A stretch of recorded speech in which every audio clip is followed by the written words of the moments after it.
Halo, perkenalkan nama saya Calvin Asamsugolo. Saya akan menjelaskan tentang term beserta jenis-jenis term. Term adalah kata atau kelompok kata yang dapat digunakan sebagai subjek atau predikat dalam suatu proporsi logika. Ada beberapa jenis-jenis term. Yang pertama, jenis term konkret. Term konkret adalah term yang menuju pada benda nyata yang dapat diamati atau bisa dialami secara indrawi. Contohnya rumah. Rumah adalah term konkret karena menuju pada benda fisik yang bisa dilihat atau bisa disentuh. Yang kedua adalah jenis term abstrak.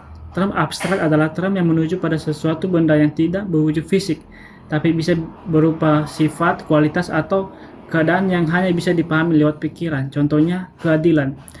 Keadilan adalah term abstrak karena tidak bisa dilihat atau tidak bisa disentuh, hanya saja bisa dipahami maknanya dalam pikiran. Yang ketiga adalah jenis term singular, adalah term yang menuju pada satu individu, benda, atau objek tertentu. Contohnya bisa berupa nama orang, nama tempat, atau benda tunggal yang jelas. Contoh kata tersebut adalah ayah sedang bekerja. Kata tersebut menuju pada seorang ayah.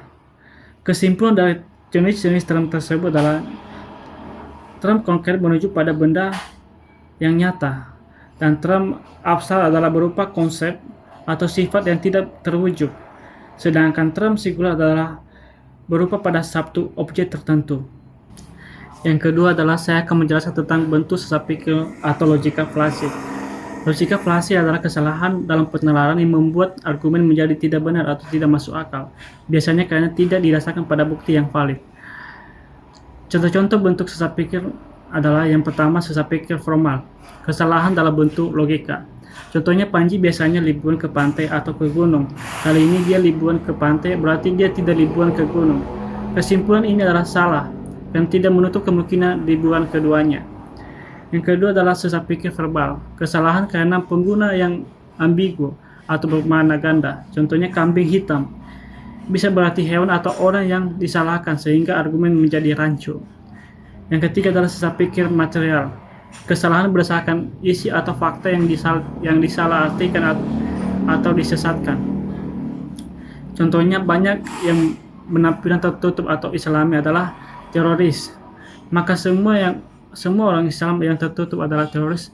Ini adalah generasi yang berlebihan. Cara agar terhindar dari logika fallacy, yang pertama adalah pelajari jenis-jenis logika fallacy agar bisa mengenali dan menghindarinya. Yang kedua adalah susun argumen dengan poin-poin yang jelas dan menuntun sebelum disampaikan. Yang ketiga adalah jangan langsung setuju dengan kesimpulan sendiri, lakukan cross-check dengan orang lain untuk memastikan kebenaran dan keruntuhan argumen. Yang keempat adalah gunakan rujukan yang relevan dan terbukti kebenarannya saat membuat klaim atau argumen. Dengan cara ini, argumen yang disampaikan akan lebih logika dan dapat dipercaya serta menghindari dari kesalahan penalaran yang merugikan. Sekian dari penjelasan saya. Terima kasih.